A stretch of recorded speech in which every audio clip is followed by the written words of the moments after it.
नमस्कार, लोकतंत्र मिररच्या टॉप 25 मध्ये आपल्या सगळ्यांचं स्वागत आहे। मी आहे आपल्यासोबत पल्लवी। तर चला एक नजर टाकूया आजच्या ठळक बातम्यांवर। विक्रम काकडे यांच्या उमेदवाराने पुण्यातील राजकीय समीकरणांना नवा रंग। पुण्यात हवाई दलाच्या कर्मचाऱ्यांचा कालव्यात डुबून दुर्दैवी मृत्यू। कोयना जलविद्युत प्रकल्पाची विक्रमी वीज निर्मिती, नवा इतिहास। दोन्ही शिवसेना एकत्र येण्याच्या चर्चांना विधान परिषद निवडणुकीची पार्श्वभूमी। ट्रम्प आणि नेतन्याहू यांच्यातील मतभेद पुन्हा चर्चेत। एमएसएमई क्षेत्रासाठी 2.55 लाख कोटींच्या निधीची घोषणा।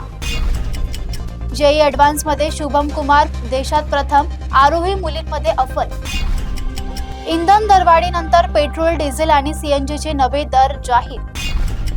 अपात्र लाडक्या बहिणींना दिलासा, पुरुष लाभार्थ्यांकडून वसुली होणार।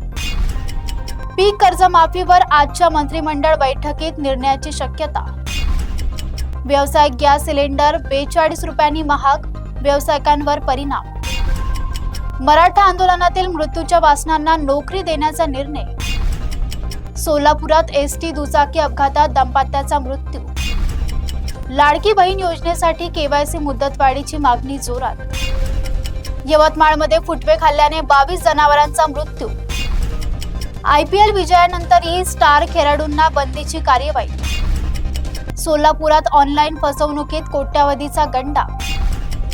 शेतकरी कर्जमाफीवर अंतिम निर्णयाकडे राज्याचे लक्ष।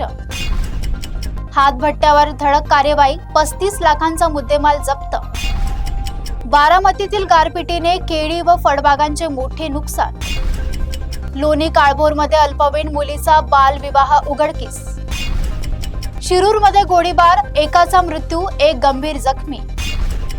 स्वारगेट अत्याचार प्रकरणात दोषारोप निश्चित। पुणे सुरक्षेवरील आरोपींना पोलीस आयुक्ताचे उत्तर। राजकारण, शेती, उद्योग आणि क्रीडा क्षेत्रातील घडामोडीची चर्चा। सध्या इतकंच, बघत रहा लोकतंत्र मिरर।